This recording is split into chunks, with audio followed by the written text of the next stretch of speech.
ତାକୁ କୁହାଯିବ ଯୋଗ।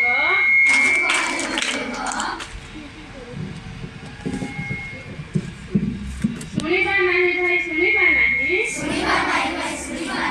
ଖରାପ କଥା ଶୁଣିବା ନାହିଁ।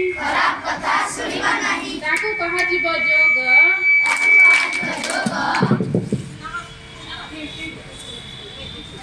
ଶୁଣିବା ନାହିଁ। ଖରାପ କଥା କହିବା ନାହିଁ। କହିବା ନାହିଁ ଭାଇ କହିବା ନାହିଁ। ଖରାପ କଥା କହିବା ନାହିଁ। ତାକୁ କୁହାଯିବ ଯୋଗ।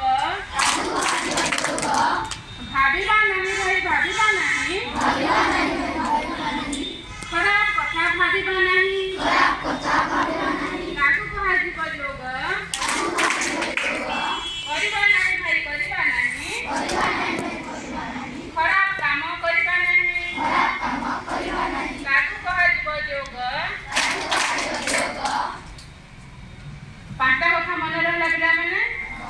କୋଉଟା? ଖରାପ କଥା ଦେଖିବା ନାହିଁ।